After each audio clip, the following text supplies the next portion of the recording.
5 seconds. We haven't started actually recording the audio yet. It was literally just YouTube video. Limbo. This is Felicia. Roommate. What episode do you want to be on? We'll think of one. Boats and Hoes. Boats and Hoes? Boats and Hoes. Okay. Let's do it. There you go. Let's do it. Here we go. Well, all right, we got we're the going to hoes, we just manifest need a boats boat. and hoes. Oh, yes! We're going to manifest a boat. Manifest We're boats. going to manifest a boat, but not with a creep. No, we've had that before. Like the Some last guy was time. like, Oh, You yeah. guys go on a boat. record on my boat. And I was like, I literally told him, like, not unless a guy's coming with. I'm not getting on And any then boat with a guy. we were like, I don't can a know. man Right. bring her boyfriend? And he was like, sure. And we Oh. were like, block and delete. Yeah. He was No. really weird.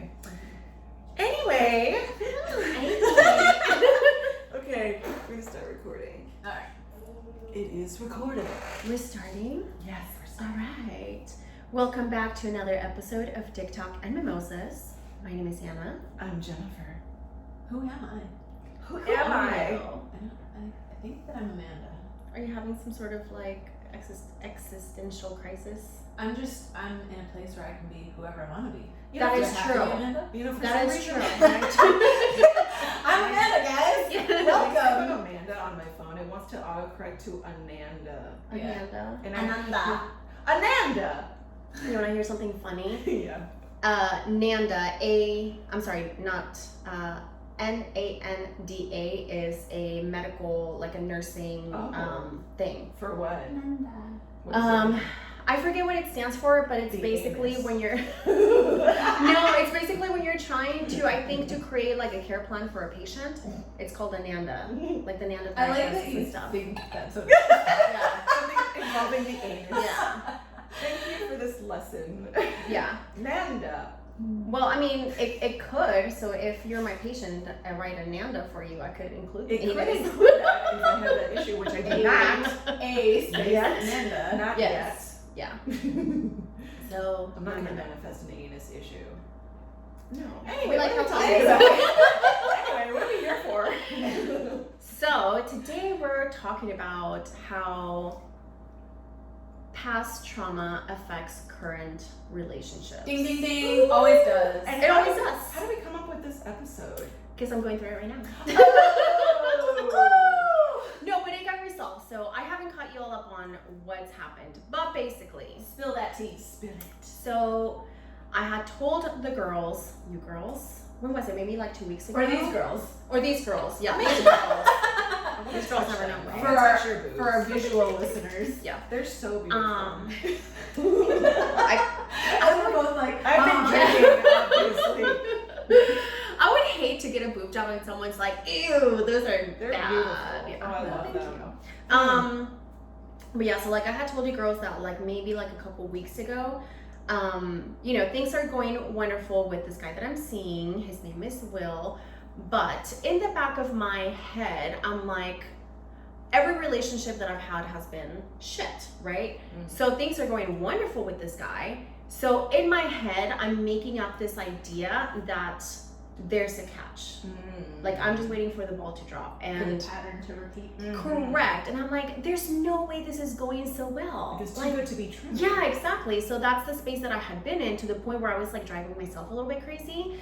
And we're hitting that 3-month mark in this week actually that we met. And you know like how that's usually kind of like a weird mark, because sometimes like after that mark it's like you called it the trial period. It's like a trial It subscription. is, right? So usually Yeah. like we're approaching that, so I'm like, okay, like I was, you know, kind of playing games in my head that like, oh, you know, once we hit that 3 months, he's gonna bounce out or something is going to happen. So I decided, you know, like to go to talk to my therapist about it. So I'm seeing her next week. But also a thing that came up this week, and I texted you girls about it, is that last week he said he wanted to talk, right? Oh. So in other relationships, usually, and I brought this up to him, I'm like, don't ever fucking tell me that over text. Don't say we need to chat. Without like some sort of direction of about what. Yeah, exactly. Because I'm gonna go to the negative place. Exactly, right? So, and my I think God. that's very common in just like dating culture, period. When someone says they need to chat, it's probably like not a good thing, right? So how So- do you, on a tangent for a 2nd, how do you reprogram yourself so that you're not automatically like something bad's happening? Like maybe that's your initial reaction, and then you get to like reprogram that to be like, cool, even if I have to force it, like I'm so excited, can't wait to talk to you about whatever. Just getting yourself in the habit to reprogram that like initial reaction to be like, if someone says they have to talk, it means bad things. Yeah. Well, I almost shit myself, so there was no time to like reprogram that. Our sponsor is a diaper company. Yeah, seriously, Imodium. Imodium. No, so I asked him because this was like literally middle of the day. So I was at that point where I'm like, you know what? Like I knew it. I manifested this. We're coming up on the 3 months. Like I'm just If gonna you pull. say so. Yeah. No, I know, but like obviously like in that moment I'm like, fuck, whatever. Like let's just pull the Band-Aid off. So I told him, I'm like, hey, I'm gonna be taking a break. I'll call you in 15 minutes. And he said, okay. And in my head, I'm going into this thinking like, oh, he's going to just dump me, like something. But, so he called me and he's like, oh, you didn't have to call me in the middle of the day. I know you're working. And I'm like, no, you say you wanted to chat, like just, you know, spill it or whatever. But then he proceeds to tell me, like, you know, there was a little bit, he's like, oh, you know, I'm just concerned because I feel like there's like this bit of miscommunication about something that you said last week, blah, blah, blah. And in my head, I'm still thinking like, oh, like that's what it was. Like I didn't communicate something to him. He's upset. He's going to dump me. He's like, but you know, like I like you so much and I want us to like move forward in our relationship. And, you know, I just like really like you. And I feel like we do communicate so well, but you know, maybe like the ball was dropped over the weekend. So I just want to talk about it because I want to take this relationship like, you know, basically to the next step. And in my head, I'm thinking like, okay, that's great. 2, don't ever fucking text me. Can we chat in the middle of the day? And like, we were on the phone for like an hour and like, we basically, like I told him at that moment, cause I'm like, well, fuck it. If we're just gonna be like raw and open and honest, like I told him like same thing how I felt. So it actually turned out to be an amazing talk, but obviously from previous, experiences, you know, like I was going into it thinking like I'm getting my ass dumped. Yeah. I want to backtrack, Mm-hmm. and I want to go here right now. Okay. We're gonna go there. We're gonna Alright, go where are here. we going? We're going about. I want to talk. Okay, so I want to say be careful what you wish for, because you're saying don't ever tell me I want to talk in the middle of the day, which I don't think is the answer. I think it's being clear, like requesting clarity. Yeah. Because I think it's a fucking amazing thing that he wants to talk. Communication. Yeah, I mean, you don't want to I think it's stifle just communication. No, You no, want no. it to be, I think it's just how it was phrased, like a Right, text in the middle of the day, like, "Hey, we need to talk." yes. Well, right, and so what I'm saying What? is from your explanation of this right now is don't ever do that again. But I don't think that's what you mean or want. Correct me if I'm wrong. No, you're correct. I think that it's that you want more clarity on what there is to talk about or what direction it's going so that you can better prepare, which is different than don't ever tell me Yes. you don't want to talk during the day. Or you want to talk during the day. No, you're correct. Yes. You're 100% correct. And yes, like I don't ever like not want him to like come to me. Like obviously if there's something happening in the middle of the day. Right. But at that moment, because I was just so like there was just so emotion, like there was a lot of emotion both on his end and on mine that I just kind of like, it was almost like jokingly, I'm like, don't you ever do that again. So yeah, like I didn't mean it like that. Yes. I think I should But yeah, actually choosing your clarify words. that. Yeah, choosing your words and what you want them to mean is important. And in that situation, it sounds like don't talk to me, you know, or like you're closing off the space to communicate, which isn't what you mean. And I believe that that's true. Good point. What? I'm gonna make a note of that and maybe bring it up next time. How do you think he could have phrased that such that it would have made you Such that. Inside comfortable? joke. Yeah. How could he have phrased that such that it would have made you feel comfortable? Correct. You know, to mentally prepare yourself for that conversation. What would have been the better Or- phrasing? Yeah, or if he had said that exactly the way he said, how could you respond differently? One or the other. Instead of being like, fuck, I'm gonna take a break right now, I'll call you in 15 minutes. Like, being like, exactly. should I be prepared for something? Question mark? Or like, you know, like, is it, is this, Maybe. I mean, like, ideally, I would have liked to have that text maybe like at the end of the day. Like, hey, like, are you home? I would like to have a chat, and I kind of want to, It's casual. Yeah, no big very, deal, just wanted- not like middle of the day, like, so, yeah. I know you're at work, but I kind of This don't want to, ambiguous, like, exactly. Yeah. But it's funny because, like, he even told me, obviously, that there was no clarity on either side, because when I told him, I'm like, hey, I'm going on break, I can call you. And he's like, oh, you don't need to talk to me right now. You can call me later. And I'm like, no, when you say we need to talk, like, when you just throw that, like, text or whatever. But Like, if you're gonna dump me, just dump me already. correct. Yeah. Exactly. That's where I was You like my That's bad where voice? I was going. But so yeah, so that was it. And obviously, like, things are good. We spent the weekend together and we had like an amazing time. But there's a lot of things in our relationship that are like going great, that are progressing great. And I think the reason why is because we both come from very similar experiences with our exes. And I don't know if I mentioned this before on like the podcast, but his wife left him for someone else. We had the same experience as like my ex, leaving me for someone else. So everything has been like really good, because like our communication is good, like there's transparency, we get along great, like sexually, everything. So it's almost like we got rid of all like the junk that we already like worked through. Do you think that that's because you have like a shared trauma too, in a sense? Ooh, Yes. a trauma bond. Yeah. A trauma bond. Yeah. That's a whole Mhm. episode. No, we like talked about it too. Yeah. How, because when we revisited the conversation this weekend, and I told him, I'm like, sometimes I do think like, oh, this is too good to be true. But at the same time, I think that when we first met and we had bonded over what happened to us with our exes, it's almost like there was a lot, like almost like a sense of like relief. So we're Someone like, understands okay, me. yeah. So it's like we don't have to work through that like bullshit. Yeah. Because like he's like Italian, he's a Taurus, he's fucking like, he's very black and white, which is kind of nice because I'm kind of like that too, and we're like very similar. But I think that's why things are working, one, and also like we're older. We're at this point where, You've like, been through enough that like you know what you want, and you're not. it's like willing to there's deal no with bullshit. secrets. And like he tells me like straight up, he's like, I'm not like, I don't bullshit. He's like, I fucking like you and I want to take this to the next level. If you want to do that, Damn, great. Communication is sexy. Yeah, but it's like very like clear. There's no like kind of like walking on eggshells. He's very like, if you want to do this with me, we're gonna do it, because right now we're at that point where if you're not comfortable in this relationship, like I need to move on. And I was like, oh, Yeah. I love that. I was like, that was really hot. I have a question. So we're talking about past relationships, past trauma affecting Yeah. current relationships. Mhm. How has your past trauma affected this relationship? Why was that phrase a trigger for you? Thank you. I wanted to circle back to that too. Because I feel like every time that there has been like anything in a relationship where a guy like didn't want to, continue the relationship, it's always, and it's not just me, like I'll hear this from like my other friends. They're like, oh, she sent me a text, or he sent me a text that he wants to talk. We know what that means. So like I said, I think it's very common in dating when people say like when they want to have a chat, it just means that it's going to go south.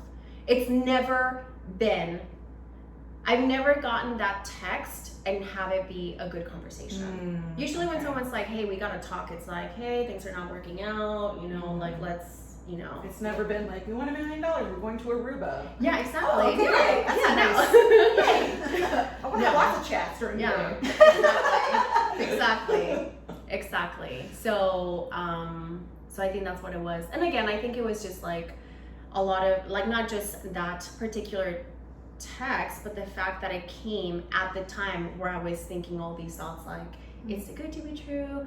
We're, our trial period is expiring soon. Are we gonna renew? I know. And guys, why I'm seeing my therapist again on Wednesday.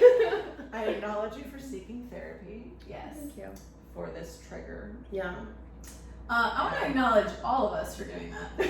Because we Yeah. all do. And it's like a really empowering place to just say, like, yo, I think I know what all my problems are. I think I'm handling them. I think I'm moving forward. And I can still benefit from someone who is detached from this whole situation to come in and say, blind spot, you know, try this.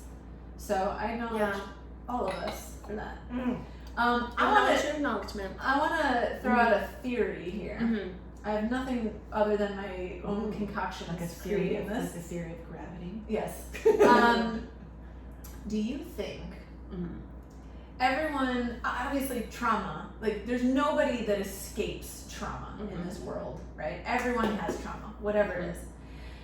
When you come into a relationship, do you think everyone, I feel like, correct me if I'm wrong, you can break it down to 2 things. Someone's dealing with a fear of abandonment or a fear of being smothered. It's just one or the other. Oh, abandonment, 100%. Oh, that's good. Mhm. Ooh. Yeah.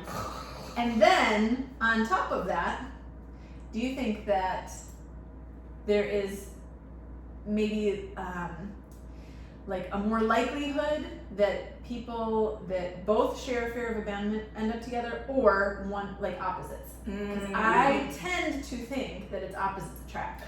Ooh. Someone that has a fear of abandonment ends up with someone who has a fear of being smothered. Okay. This, I feel like, is a whole episode. You know When what? we talk about attachment styles, because Yes. I know that I am the anxious attachment style, and we'll go over this in a whole episode. Yes. I just learned about that. I tend, until recently, I tend to go for the people with avoidant attachment styles. So people who don't text me back, Same or thing. don't give me the words of affirmation I want. You know, I tend to go for that type, but you know, I recently discovered that, and I'm like, I don't want to do that anymore. So So then yeah. a second layer on top of that, do you think that women are more likely to have the anxious attachment and men are more likely to have the avoidant? Avoidant, 100%. I need to do think some so. research Yeah. on this. We get to circle back to We this. need to circle back on this, but that is deep. That's Yeah. what she said. That I was saying that last is, night. I think there's something to that theory, Amanda, Mhm. because yes, I tend to go for I tend to go for the avoidant types. I just learned about that, about the attachment styles or whatever. We're gonna do a whole episode on this. Yeah, but to go back, and this is like, we'll move to other examples or topics or whatever. But I thought about you when we were having this conversation, because the whole, like, what triggered him wanting to talk in the whole communication thing is that he felt like I was under communicating through like texting. Oh. And I was like, you know, again, going based off, you know, past relationships, usually when you text a guy like too much, like they're like, dude, like just like relax, like I don't have time to text or whatever. And he's the opposite. He's like, no, I want to hear about your day. I want to know what you're having for lunch or whatever. He's like, you're not bugging me. He's like, I just want to be like a part of your day. I just need to take a time out to say, Will, you are the fucking man. You are BDE, alpha as fuck. The fact that a man is coming to you to request further communication I love this. is so fucking sexy and fucking alpha and amazing and All the good things. showing up like a real fucking man. I just wanted to take a moment. I know you don't even listen to this, Will, but in the event that you do in the future, just wanted to shout you out for being a fucking role model for other men, to not cower away from communication, to not say that because I feel like you're not communicating enough, I'm also going to communicate less and play the fucking game. Just straight up, straightforward, like, hey, I feel like that's what I require. I feel like we need better communication because I am doing the work to make this relationship work. Yeah, correct. Damn. So, All right, sorry, I didn't mean to cut your story off. I'm wet. no, it's all Acknowledgement good. for Will. No, but what's it called? So and this goes back to like, you know, like love languages or whatever, because our love language is, you know, like physical, but I think we talked about before that it doesn't have to be like just one. So Right. Yeah, I it's learned- a mixture of things. bye, Felicia. We're all waiting. Actually, it's for work. But it was one of those things that I'm like, you know, like I was showing up like just physical, you know, like our relationship. But I also, you know, obviously he had to, like, he told me, like, I understood, like, oh, you know, he's a word of affirmations kind of guy, like Jen, like, you know, he wants to like be more, he wanted me to be like more involved because, you know, like a lot of times we get like carried away during the day, and I, you know, may forget to send a text or two or whatever, and it will be like the next day, and he's like, Oh shit. he's like, yeah, Wow. he's like, That's a trigger for me. yeah, and he's like, oh, I didn't hear from you. I was wondering what happened, and I'm like, oh, I'm sorry, I was busy. But in his head, like he was thinking, like, oh shit, he doesn't like me. In my head, I'm thinking, I don't want to smother you. See, and now this is really fun for the two of us Yes. Yeah. to plug in to what she's saying, Yes. to reflect on the opposite side of that. When we don't get a text back and we're like, what the fuck? Okay, this is, Yeah. oh my god, they haven't texted me back in 2 hours. They're definitely into someone else. They don't Yeah, like me exactly, anymore. exactly. That is And that's traumatic what for he me. said. He's like, I felt for a second like maybe you just didn't like me anymore. And I'm like, it's the opposite. I just don't want to like smother you and have you get sick of me. And he's like, no. He's like, you can text me all you fucking want. Like, I'm not, you know, I'm not gonna like say, I'm not gonna like, you know, be weird about it. He's like, obviously, if I'm in a meeting, I'll reply when I'm busy, or when I'm not busy. But Yeah. it like circled back, you know. It's like we're hitting so many like different areas of, you know, like love languages and, you know, communication and trauma and therapy, and it's like, yay, relationships. One thing that I'm reminded of is if what you're providing is too much for them, they're not your person. Mhm. So it's never going to be too much for the right person. You're never going to text too much the Yeah. right person. Yeah. You know, and the trigger for me is like when I don't get the text, because I love words of affirmation. Mhm. When I don't hear from someone for, you know, hours and hours and hours, I'm like, oh God, I'm traumatized. You know, Yeah. that's happened with multiple relationships. And of course that didn't work out. And so, you know, I'm thankful that, you know, Here's a space that I'm exploring within that. yeah.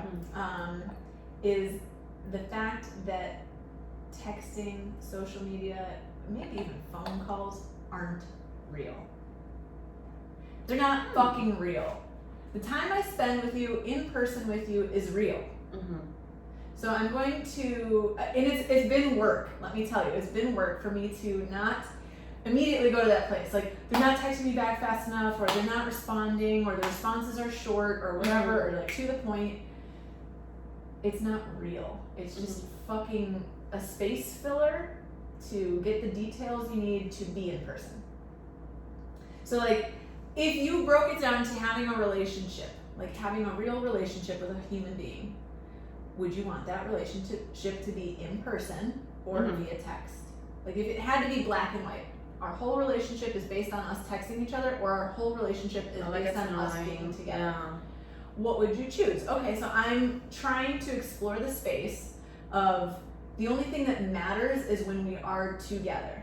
Mhm. The fucking texting, the details, the like, hey, whatever, via anything other than being in, like, face to face with this human. Unless they're like, fuck you, I hate you, or something, like, that's pretty clear. But me trying to interpret how much they're saying, or how often they're saying it, or how long it takes them to say it, or any of that bullshit is not real. To a degree, because like, for example, you know, obviously, like, none of us living with our whoever it is that we're dating, it's nice to get that like good morning text or that good night text or whatever. So yeah, I don't believe that like maybe like the texting and the phone calls, I feel like they do play into it, but yeah, of course I would much rather prefer like a physical relationship, Right. 1000%. Yeah. But it's like, okay, so we're not going to see each other for let's say 4 days. Mhm. It's like, how do we feel that? And it's like, oh, I saw this meme that, you know, reminded me of you. Mhm. Or like, good morning, good night, or like, you know, I just heard this song and I thought about you. Yeah. I think like it's a good combination. Mhm. It's okay to like have it in like small doses. But I It's do like the understand. topping- it's like the topping on top of the cake. Yes, The cake but I is do like being understand. together. Yeah, but I do understand. I have heard about those relationships that it's literally like you never like, let's say, argue in person. It's all like through text, or it's like over the Oh my phone. god, It's like, what? no. Yeah. They argue through text? That's Yeah, the and it's like, worst. you know, you can It's pick up the phone You're or drive to setting their yourself house. up for failure. Yeah, It's the exactly. worst. Exactly. I will say to Amanda's point, yes, of course, you know, being in person is like optimal. Mhm. I do love the check-ins. I love Yeah. the good Yeah, morning no, text. and like I said, it's like You a know. topping. It's Mhm. it adds to it, but It it's does. not the fucking like source. When I don't hear from someone because I'm words of affirmation, when I don't hear from someone for like, you know, days, that's, you know, them communicating to me that That's I'm not death to you. I'm not important to them, that I'm not on their mind. If they Mhm. want to fill the space, they Mhm. should communicate with Mhm. good mornings and good nights and check-ins and like be curious as to what I'm doing in my life. Otherwise, what are we doing? And so to full circle trauma. So do you think? And this is I'm saying this based on my own upbringing, if you will, Mhm. in traumas.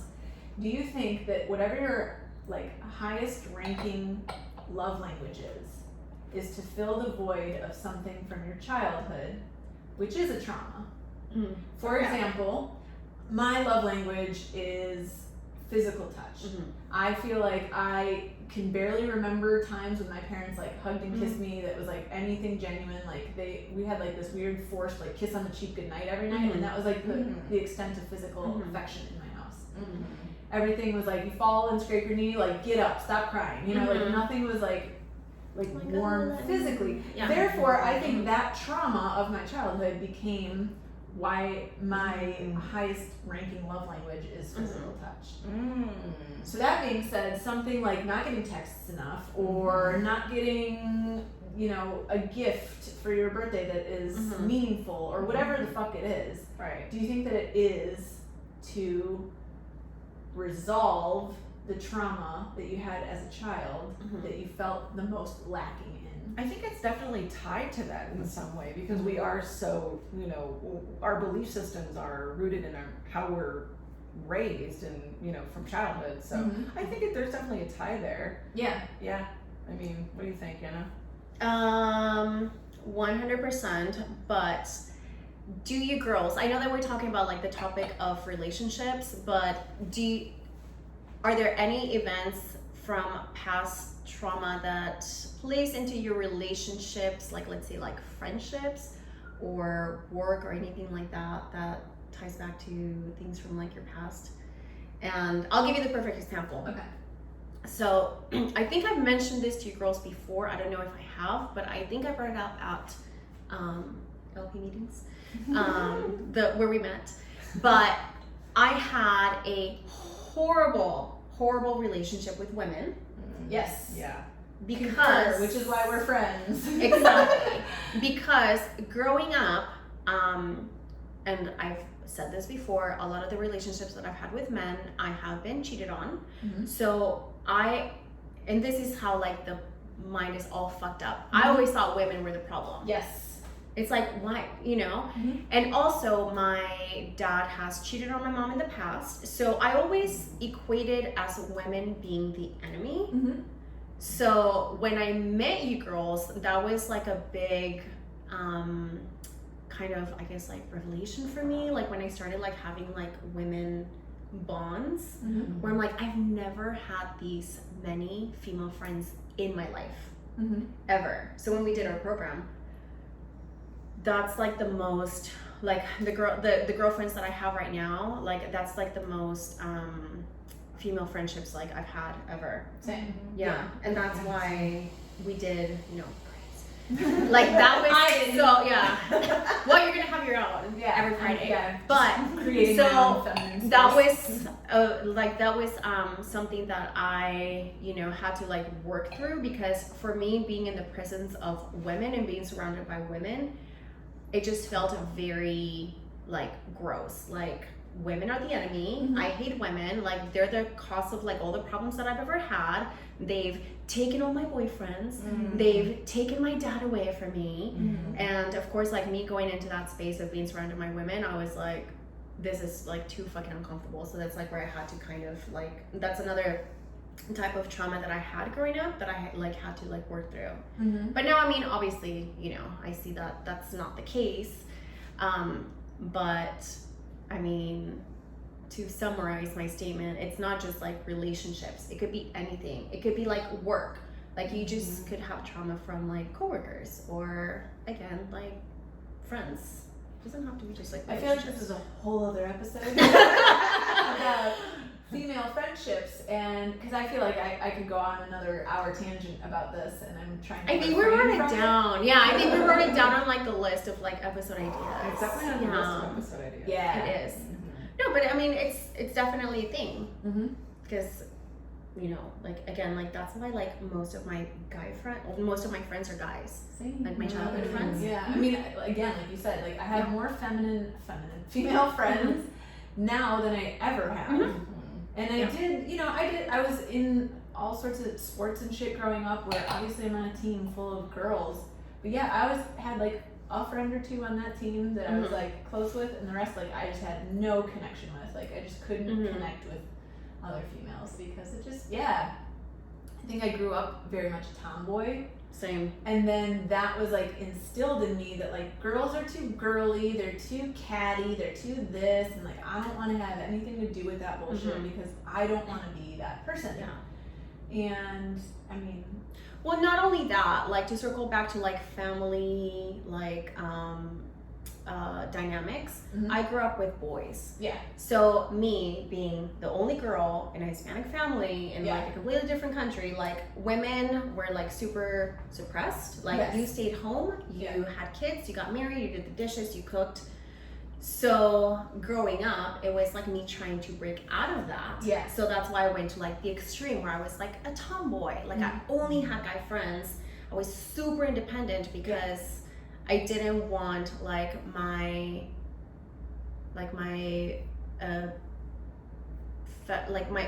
feminine self to like develop because that was like a sign of weakness. Yes, I concur. Yes, and I'm pretty sure you could probably relate to that by being in the Marines. Honestly, yeah. I mean, it's you get the to Marines be are fucking masculine, alpha, fucking kill. And the Marines are 94% men, so you have to be super You masculine. have to show up that way if you want someone to take you you have to serious. step into the masculine energy in order to be taken seriously. Yeah. You can't really be feminine. You can't really wear a ton of makeup and you know be feminine. So yeah. You But like I can imagine like even being nice, like giving orders. Like you can't be like too nice. You have to be like firm and assertive and you know. Laser. Yeah, you're supposed to be. I was never a fan of yelling, you know, giving feedback to my, even when they were like bags of shit. You know, even when I wanted to fire them, Fucking bag of shit. even when they like, as a journalist, would make up quotes and steal photos from Google. I wanted to yell at them, but I was like, man, why the fuck are you stealing What's wrong images? with you? What is wrong with you? What You're a trauma have you journalist. not dealt with? What is wrong with you? That's a whole other podcast. So us having traumas or preconceived notions or whatever about having friendships with females, how does that trauma, if you will, show up in relationships? Because I'll say for myself, I've been in several relationships now where I'm comfortable showing up in my masculine if I need to. Like obviously, I don't know that many women really want to, but someone needs to. And if you're not going to, I am. And then when I do, that makes them uncomfortable. And that makes me unattractive because I'm being too masculine. And I'm taking control and I'm taking their position and whatever the fuck. But it's because they're not showing up. So I'm curious if you guys have any kind of relationship experiences where your trauma of masculine versus feminine energy shows up in a way in a relationship that makes the partner, I don't know, create conflict, uncomfortable, whatever the fuck. But I've definitely been told I am too masculine and unattractive. I mean, I've been told in the past because, you know, I can be controlling, and I acknowledge that. I've been told, in the past that, I dated someone significantly younger than me, and because of my controlling nature, I came off more like I was like being a mom, like a mom. To them. But I think a lot of Oh. these beta men want a mom to date them because they are beta and they can't do shit for themselves It's like, because. can you do my laundry? That relationship did not work out, obviously. But I took that note. I was like, oh, okay, so I'm not gonna, be controlling in the kitchen or whatever. But also step the fuck up. You're a goddamn man. I'm sorry if I'm being sexist. I couldn't step It's into true, my yeah. feminine energy because I You felt were like being- I had to step into the Yeah, you feminine can't have energy. two submissive people in a relationship. Yeah. This doesn't work. It didn't work out. I mean, you can have both. I think that if there's like a really nice balance between like the two people, like both of you can just like dance in and out of it. It's like sometimes you have to be, There's a balance. It's a dance. softer. Sometimes a man, has to, if you need your oil change, it's like, yeah, here you go. And then there's other times where, We're you not have talking to about like. anal here. Okay? I would love to have my literal oil changed. Literally. Yes. I got you, girl. Yeah. All that is true. But I think like once you find that balance, like it shouldn't be like a power struggle. Like when you get to that point where you're like, okay, who is the better, like the most feminine or the most masculine, and like you're trying to stay in that, it's like, oh, it's such like a battle. Right, and what do you think Annoyed about. creates the power struggle? My thought Trauma. my thought with the power struggle is, okay, so we're fighting over who's the more masculine one or whatever the fuck, right? And maybe subconsciously, you don't even like consciously register that we're trying to fight over who's the more masculine one, but it's like, whose plans are we gonna follow, or who, you know what I mean, like the masculine trait here. But I think the power struggle comes from the insecurity of not being in your place, if you will. So if you're the man and you're supposed to be masculine and you're not showing up that way and you're being challenged, now becomes a power struggle because you are not confident. Because if you were confident in being masculine, in your masculine energy and power as a man, you wouldn't be intimidated by that. Like, cool, you take charge of this, but I'm fine with that. Like, I can step down. But to step down, if you're not secure, means that you're fucking losing this battle because it's a fucking power struggle. You know what phrase I do not like What? when people use it? When someone says like, oh, now we know who like wears the Wears the pants pants. in the The pants. relationship. I love wearing pants, by the way. Yeah, Like it's like little who cares? Like covers. who cares? I Yeah. wear jeans on the daily. Yeah, exactly. It's like But I'm like also, what you know, what is I'm that a supposed powerful to woman. mean? Yeah. It's Yeah. like no, like both people can wear pants. Literally and figuratively. Yeah, exactly. Like it doesn't have to be like a battle of like who is, but that's that.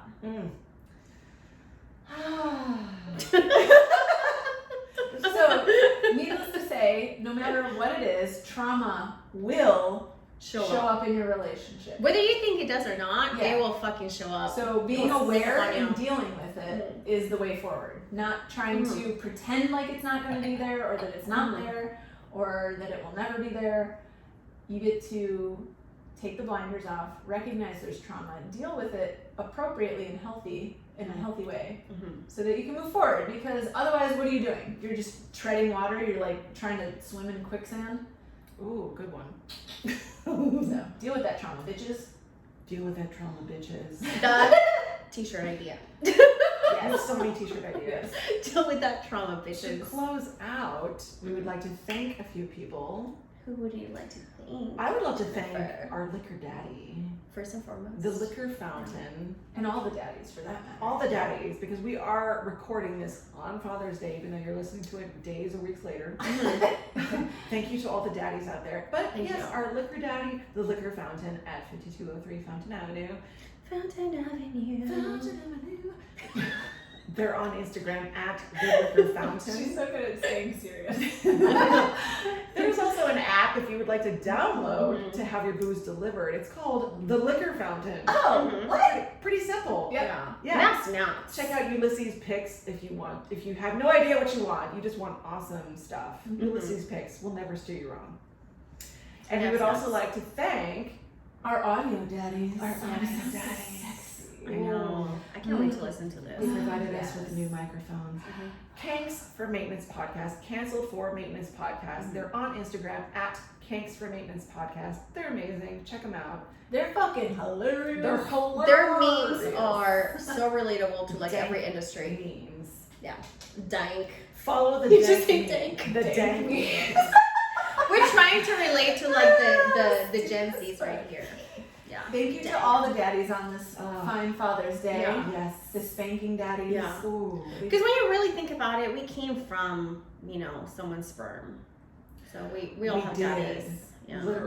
Literally. Yeah. So Yeah. thank you for, nutting in our moms. I Thank guess. you for not pulling out. Thanks for letting in our moms. Thank you for nutting in our moms. Thank you for not doing it in her mouth. Yes. Oh, shit. And last but not least, we'd like to thank our supporters on Anchor and our patrons on Patreon. We love bringing you exclusive content. We love doing what we do. So thank you for, supporting us and, giving us your money. And buy And merch. hopefully, learning a few things along the way. Hopefully. Even if it's through drunken rambling about random things. I hope there's something of value in this. Yes. And buy our merch. If you would like to buy the merch, Yeah. which is available on our Instagram, you can go to the link in our Instagram bio. It's called merch. And if you'd like to become a patron on Patreon to get exclusive content and early access to episodes, you can go to the link in our Instagram bio. Once again, it's called Patreon. So check it out. If you have any doubts, just go to the link in our bio. If you Like, if you literally. can't find Everything's it in our Yeah, bio. everything is there. Yeah. Anyway, until next time, bye bye. Meow meow. Go suck some dicks. 40 minutes, okay. We have 7 minutes until we go live. I'm gonna pee. Okay. Oh my god, I needed some cheese.